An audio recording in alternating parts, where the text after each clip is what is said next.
হযরতে বেলালের গলাতে বেরি, হাতে বেরি, পায়ে বেরি বেঁধে টেনে টেনে টেনে টেনে মক্কার বাজারে নিয়ে গিয়ে দুনিয়ার জালিমরা এমন করে অত্যাচার করতে লেগেছে, রডকে আগুনে দিয়ে পুড়িয়ে লাল করে বেলালের ঠোঁটে লাগাতে লেগেছে। এ বেলাল, আল্লাহকে ছেড়ে দাও, নবীকে ছেড়ে দাও, হকটাকে ছেড়ে দাও, নাই সত্যকে ছেড়ে দাও। গরিবের অধিকারের পক্ষে গেলে হবে না, এতিমের পক্ষে গেলে হবে না, সত্যের পক্ষে গেলে হবে না। হয়তো আপনারা অবাক হয়ে যাচ্ছেন, সত্যের পক্ষে গেলে কেউ কি মারবে নাকি? আপনি নিজেই বিবেচনা করে দেখুন, সত্যের পক্ষে থাকলে আজকে তো বসতে দেয় না, মেরে পর্যন্ত দেয়।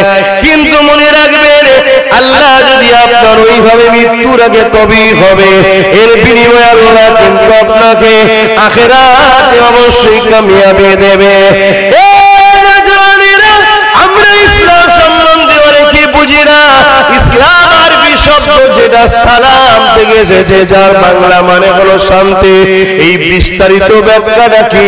ইসলাম মানে হলো এক আল্লাহ দাসত্ব করা, ইসলাম মানে হলো নবীদের উপরে ঈমান আনা, ইসলাম মানে হলো আখিরাতের উপরে বিশ্বাস রাখা, ইসলাম মানে হলো আসমানি কিতাবগুলোকে মেনে নেওয়া, ইসলাম মানে ফেরেশতা আছে, ইসলাম মানে মৃত্যু অবশ্যই হবে। আবার সুন্নানু ফিকা উখরা ফাইযাহুম কিয়ামুন ইয়ানজুরুন, আবার তোমাকে তোলা হবে বিশ্বাস রাখা। ভালো মন্দ আল্লাহর পক্ষ থেকে হয়, এগুলো বিশ্বাস করার নাম হলো ইসলাম। নামাজ পড়ার নাম ইসলাম, রোজা রাখার নাম ইসলাম, হজ করার নাম ইসলাম, যাকাত দেওয়ার নাম মালদার দিন ইসলাম, গরিবকে ভালোবাসার নাম ইসলাম, মা বাপকে প্যার করার নাম ইসলাম, নারীদেরকে সম্মান মর্যাদা দিবার নাম ইসলাম, স্ত্রীকে ভালোবাসার নাম ইসলাম, তার প্রয়োজন মিটাবা, তার থাকা খাওয়া, তার অধীনস্থ তুমি তোমার গাইড হয়ে থাকতে হবে, এর নাম ইসলাম। যদি কেউ মনে করে নামাজ রোজাটাই শুধু ইসলাম, কোরআন তেলাওয়াত ইসলাম, তাহলে ভুল হয়ে যাবে। ন্যায়ের পক্ষে থাকার নাম ইসলাম, অন্যায়ের বিরোধী করার নাম ইসলাম।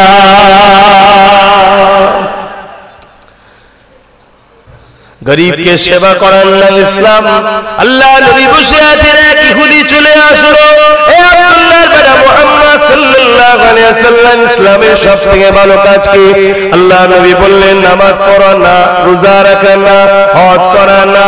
আল্লাহ নবী বললেন, খোদার সঙ্গে খানা খাওয়ানো, ভুখাকে খানা খাওয়ানো, এইটাই হলো ইসলামের সবথেকে ভালো কাজ। এ আব্দুল্লাহ বেটা মুহাম্মদ সাল্লাল্লাহু আলাইহি ওয়াসাল্লাম, যদি সে অমুসলিম হয়, ইসলাম কবুল না করে, সে যদি ক্ষুধার্ত থাকে, তাকেও কি খাওয়ানো হবে? আল্লাহ নবী বলেছেন, আল্লাহ ইয়ারহামুল্লাহু মান লা ইয়ারহামুল্লাহ, যে মানুষের উপরে দয়া করে না, আল্লাহ দয়া সে পাবে না।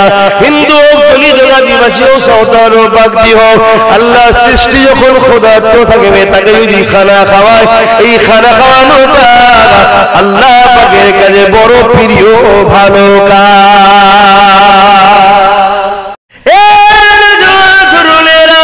হযরতে বেলাল যখনই ভালোর পক্ষে আসলো, খারাপের বিরোধী চলে গেল, তখনই আমার আল্লাহ পাকের পরীক্ষা শুরু হয়ে গেল। তোমাকে আমাকে আল্লাহ পাক পরীক্ষা নেবে। তুমি যদি পরীক্ষা নিতে পারো, বাজারে যে কিছু যখন কিনবে, খাদ্য বলেন চাই বলেন, সেটাকে পরীক্ষা করে চেক করে নিচ্ছ, এটা আমি নেব। আর আমার আল্লাহ তার বান্দাদের মধ্যে দেখে যাদেরকে জান্নাতে আপন করে নেবে, তাদেরকে তো একটু পরীক্ষা করে নেবে।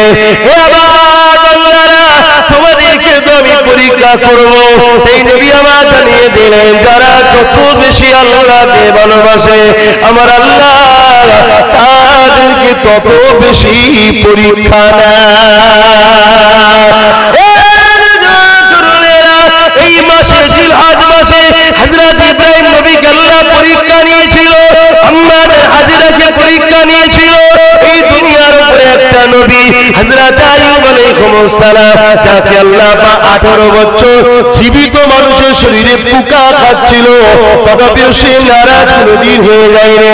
একটাই কথা বলতো, আল্লাহ তুমি যাতে রাজি আমি তাতে রাজি। এই যুবকেরা যাকে না বানালে আল্লাহ পাক বানাতেন না। সেই নবী পাককে কত পরীক্ষা নিয়েছেন দেখো। মায়ের গর্ভে নবী আমার রয়েছেন 6 মাস বয়সে, আল্লাহ পাকের হুকুম বাপ দুনিয়াতে চলে গেল। নবী আমার দুনিয়ায় যদিও বা আসলে কিছুদিন পরে মাও চলে গেল। এই যুবকেরা তরুণীরা বাপেরা আল্লাহ দোস্ত নবী আমার পাহাড়ে জিন্দগি যাপন করেছে, গাছের পাতা ফলমূল খেয়েছে, কেননা শক্তির পক্ষে ছিল। আল্লাহর পক্ষে যারাই থাকবে আমার আল্লাহ তাদেরকে পরীক্ষা নেবে।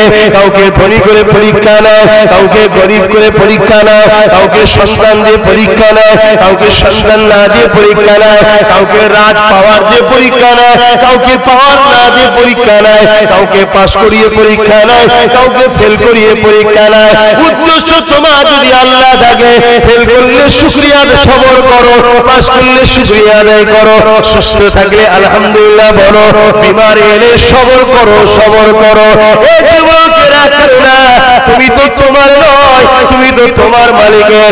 তোমার মালিক তোমার জন্য যেটা ভালো সেটা করে, কেন তুমি ধৈর্য হারা হয়ে যাও? যদি দুবেলা বিরিয়ানি আল্লাহ খাওয়ায় আলহামদুলিল্লাহ বলো, যদি ডাল ভাত খাওয়ায় তাও আলহামদুলিল্লাহ বলো, যদি না খাওয়ায় তাও আলহামদুলিল্লাহ বলো। কেননা কিছুই তো দুনিয়া আমি নিয়ে আসিনি, সব তার দয়া, তার দয়া, তার দয়া। এই যুবক শুনে রেখে দাও, হযরত বিলাল যখন এইভাবে মারতে লাগলো, বিলাল মুহাম্মাদের দলটা ছেড়ে দে, নাই তোকে হত্যা করে দেবো। হযরত বিলাল বলেছিল, শুনে রেখে দে, তুই আমাকে মারছিস, আল্লাহর পরীক্ষা চলছে, আমার আল্লাহ আমাকে দেখছে, তুই আমাকে মারছিস, আমার আল্লাহ দেখছে, আমার বিলালের ঠোঁটে গরম রড ছেঁকা দেওয়া হচ্ছে, আমার আল্লাহ দেখছে। এই দুনিয়ার মানুষ শুনে রেখে দে, আমার মালিক আমার ঠোঁটে আগুন দিয়াটা দেখে যদি খুশি হয়, আমি বিলাল আমার মালিককে খুশি করার জন্য এটাকে তোফা বলে মেনে নেব। কিন্তু আমরা ভুলে গেছি হযরত বিলালের কথাটা। একজন কালো মানুষ, হাফসি দেশের মানুষ, আল্লাহ নবীর খবরটা পেয়ে গোপনে গোপনে নবী দরবারে চলে গেল। আল্লাহ নবীর কাছে যে বসলো, আল্লাহ নবীর উসওয়াতুন হাসানা, সুন্দর আখলাক চরিত্রওয়ালা নবী আমার, তার যে জীবন আদর্শ, ইন্নাকা লাআলা খুলুকিল আযীম, আল্লাহ যা সম্বন্ধে বলেছেন সবচেয়ে উত্তম চরিত্রওয়ালা হলো মুহাম্মদ রাসূল। সেই নবী পাকের কাছ থেকে বিলাল আস্তে আস্তে দিনটাকে শিখে নিল, ঈমানের কলেমা পড়ে নিয়ে এমন করে দুনিয়ার মনিফের বাড়ি চলে এলো। বেলাল একজনের কাছে কিনা গোলাম, বেলালকে কিনেছিল মক্কার এক ধনী লোক, তার গোলাম। এই মনিফের বাড়িতে এসেছে, কাজ করে। তখনকার সময়ের ইতিহাস বললে অনেক সময় লেগে যাবে। দাসত্ব প্রথা ছিল, আমার রাসূল দাসত্ব প্রথাকে ভেঙে চুরমার করে দিয়েছে, জোরে বলুন সুবহানাল্লাহ।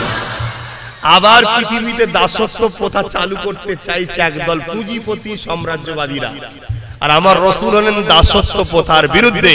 তাই তারা আমার রাসূল থেকে আমাদের ঘরে না সরাতে পারলে তোমাদের ঘরেও দাস কোনোদিন বানানো যাবে না।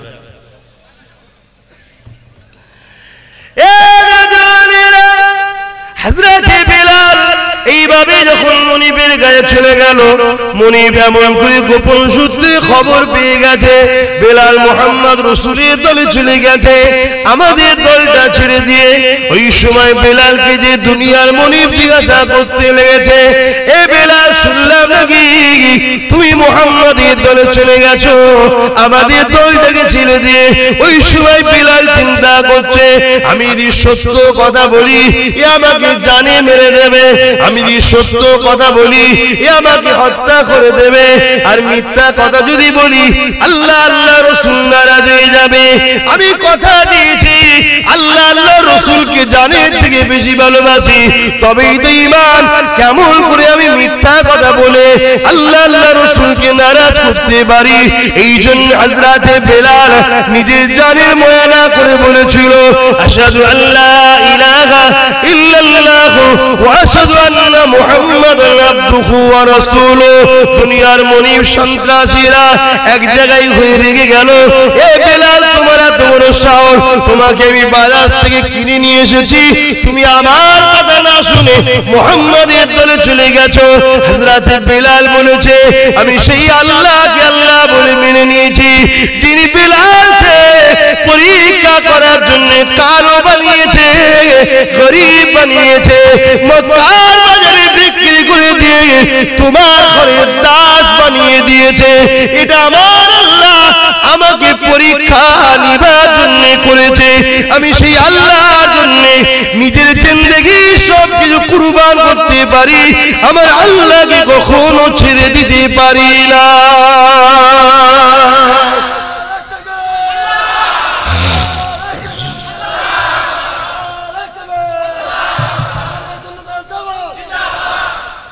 ভেবে দেখুন আর তাদের উপরে কি অত্যাচার হয়েছে।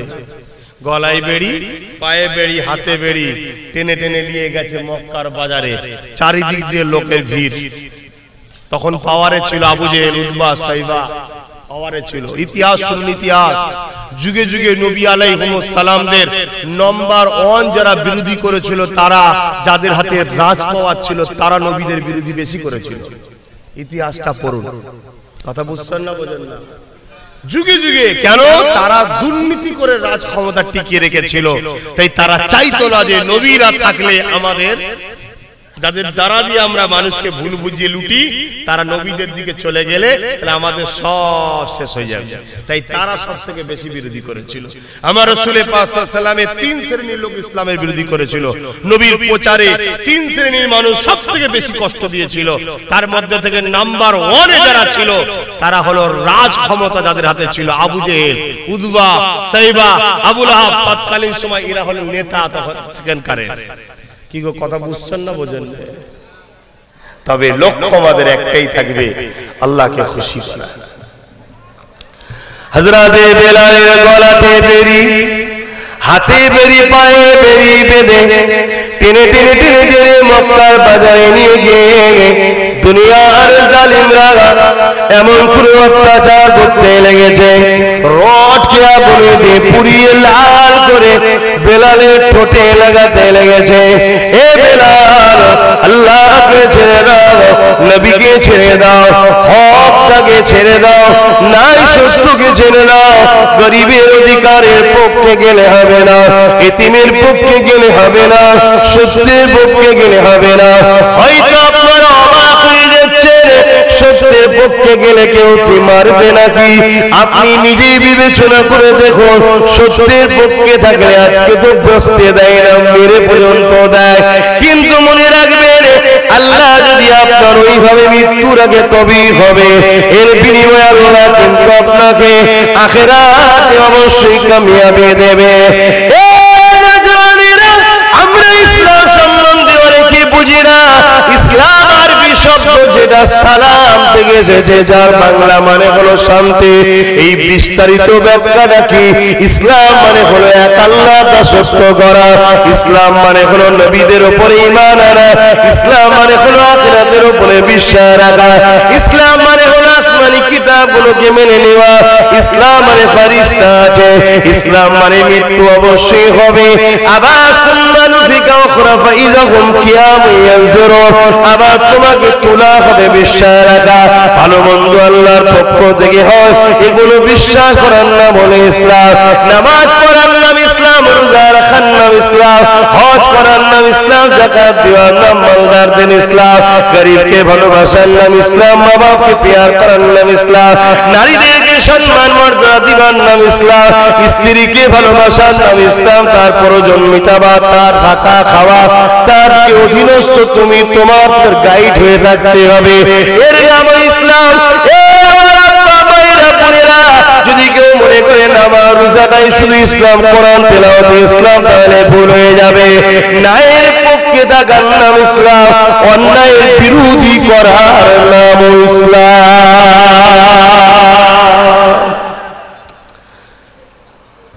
গরিবকে সেবা করার নাম ইসলাম। আল্লাহ নবী বসে আছেন, এক ইহুদি চলে আসলো, এ আব্দুল্লাহর বেটা মুহাম্মদ সাল্লাল্লাহু আলাইহি ওয়াসাল্লাম, ইসলামের সবথেকে ভালো কাজ কি?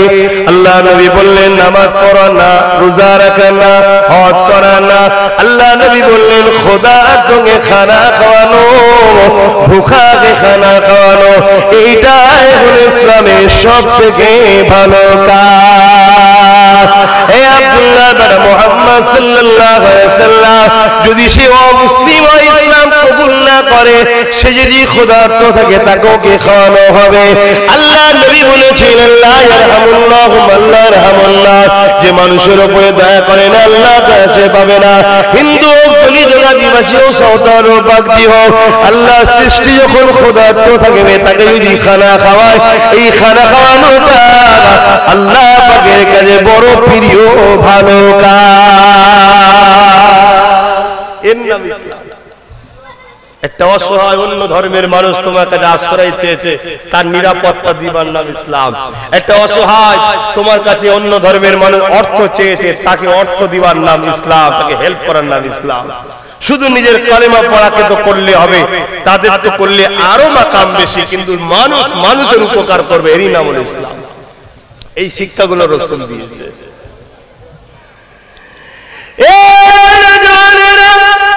এটাও শুনে রেখে দেন, এর আগে শুনেছেন কি আমি জানি না, নিজের মাতৃভূমিকে ভালোবাসার নাম হলো ইসলাম। এবং আল্লাহ নবীর সুন্নাতে দেওয়া, নবী আমার মক্কাকে ভালোবেসেছেন, নবী যেটা করেছেন করতে হবে। তে আমার মাতৃভূমি ভারতকে ভালোবাসা আমাদের জন্য ধর্মের কাজ। শুনছেন? এই দেশটাকেও তোমাকে বাঁচাতে হবে। নামাজও যেমন তোমায় বাঁচাতে হবে, রোজাও যেমন তোমায় বাঁচাতে হবে, মানে করতে হবে, রাখতে হবে, হজও যেমন করতে হবে, তোমার আশপাশে পাড়া প্রতিবেশী সুখে শান্তিতে কি করে থাকবে সেটাও তোমায় ভাবতে হবে, আবার দেশটাকেও বাঁচাতে হবে। এই সব নেই ইসলাম। জীবনে এত কাজ করবে কি করে? তুমি নেমেছো করে দিন করা, বিশাল পুকুর থেকে ডাঙায় বসাতে পার হতে পারবে না, তো দেখি হয় কি নয় দেখবি। তারপরে সারা জীবন ডাঙাতেই বসে রয়ে গেল, কি করে পার হবো, কি করে পার হবো, কি করে পার হবো? নামতে তো হবে। চেষ্টা করো, রাসূলের সুন্নাত একটা একটা করে ধরো, একটা একটা করে পালন করো। যে নবী এটা করেছে আমি করব, নবী করেছে আমি করব, নবী করেছে আমি করব। আস্তে আস্তে দেখবে তোমাকে আমার আল্লাহ, তোমার আমাদের আল্লাহ তোমার দ্বারা করিয়ে নিচ্ছে, তুমি বুঝতেই পারছো না। তুমি কি আমি কি করব? কখনো করতে পারি? কিন্তু তুমি আমি যেটা চেষ্টা করব, আল্লাহ বলছে আমি সেটাকে সহায়তা হব, সাহায্য করব, ওকে করার ক্ষমতা জুগিয়ে দেবো। জোরে বলুন সুবহানাল্লাহ। আমাদের জিন্দেগিটা সামান্য কে দিয়েছে, এটাকে কার রাস্তায় চালাবে? আল্লাহর রাস্তায়। আল্লাহ দুটো কাজ দিয়েছে, কটা? আল্লাহ কোরআন পাকের মধ্যে বলেন, কুনতুম খায়রা উম্মাতিন উখরিজাত লিন-নাস তা'মুরুনা বিল মা'রুফ ওয়া তানহাউনা আনিল মুনকার।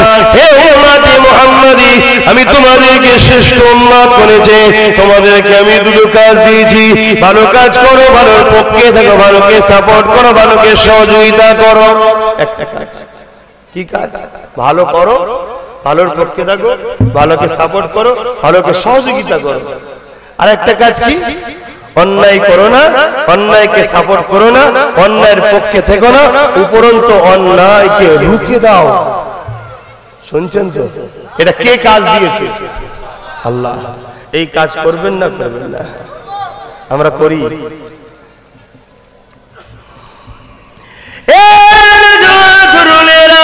হযরতে বিলাল যখনই ভালোর পক্ষে আসলো, খারাপের বিরোধী চলে গেল, তখনই আমার আল্লাহ পাকের পরীক্ষা শুরু হয়ে গেল। তোমাকে আমাকে আল্লাহ পাক পরীক্ষা নেবে। তুমি যদি পরীক্ষা নিতে পারো, বাজারে যে কিছু যখন কিনবে, খাদ্য বলেন চাই বলেন, সেটাকে পরীক্ষা করে চেক করে নিচ্ছ, কারণ এটা আমি নেব। আর আমার আল্লাহ তার বান্দাদের মধ্যে দেখে যাদেরকে জান্নাতে আপন করে নেবে, তাদেরকে তো একটু পরীক্ষা করে নেবে। হে আমার বান্দারা, তোমাদেরকে তো আমি পরীক্ষা করব। এই নবী আমার জানিয়ে দিলেন, যারা যত বেশি আল্লাহকে ভালোবাসে, আমার আল্লাহ তাদেরকে তত বেশি পরীক্ষা নেয়। এই মাসে জিলহজ মাসে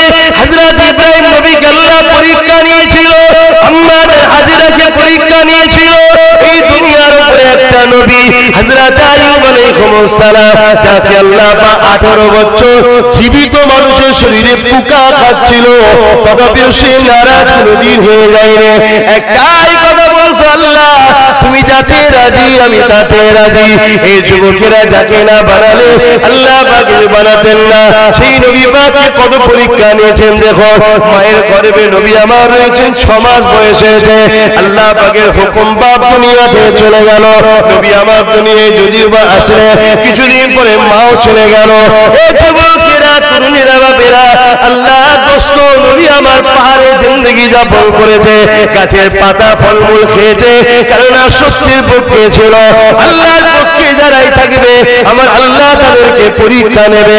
কাউকে ধনী করে পরীক্ষা নেয়, কাউকে গরিব করে পরীক্ষা নেয়, কাউকে সন্তান দিয়ে পরীক্ষা নেয়, কাউকে সন্তান না দিয়ে পরীক্ষা নেয়, কাউকে রাজ পাওয়ার দিয়ে পরীক্ষা নেয়, কাউকে পাওয়ার না দিয়ে পরীক্ষা নেয়, কাউকে পাস করিয়ে পরীক্ষা নেয়, কাউকে ফেল করিয়ে পরীক্ষা নেয়। উদ্দেশ্য তোমার যদি আল্লাহ থাকে, ফেল করলে শুকরিয়া সবর করো, পাস করলে শুকরিয়া আদায় করো, সুস্থ থাকলে আলহামদুলিল্লাহ বলো, বিমারি এলে সবর করো, সবর করো। এই যুবকেরা করুণা, তুমি তো তোমার নয়, তুমি তো তোমার মালিকের। তোমার মালিক তোমার জন্য যেটা ভালো সেটা করে, কেন তুমি ধৈর্য হারা হয়ে যাও? যদি দুবেলা বিরিয়ানি আল্লাহ খাওয়ায় আলহামদুলিল্লাহ বলো, যদি ডাল ভাত খাওয়ায় তাও আলহামদুলিল্লাহ বলো, যদি না খাওয়ায় তাও আলহামদুলিল্লাহ বলো। কেননা কিছুই তো তুমি আমি নিয়ে আসিনি, সব তার দয়া, তার দয়া, তার দয়া। এই যুবক শুনে রেখে দাও, হযরত বিলাল যখন এইভাবে মারতে লাগলো, বিলাল মুহাম্মাদের দলটা ছেড়ে দে, নাই তোকে হত্যা করে দেবো। হযরত বিলাল বলেছিল, শুনে রেখে দে, তুই আমাকে মারছিস, আল্লাহর পরীক্ষা চলছে, আমার আল্লাহ আমাকে দেখছে, তুই আমাকে মারছিস, আমার আল্লাহ দেখছে, আমার বিলালের ঠোঁটে গরম রড ছেঁকা দেওয়া হচ্ছে, আমার আল্লাহ দেখছে। এই দুনিয়ার মানুষ শুনে রেখে দে, আমার মালিক আমার ঠোঁটে আগুন দিয়াটা দেখে যদি খুশি হয়, আমি বিলাল আমার মালিককে খুশি করার জন্য এটাকে তোফা বলে মেনে নেব।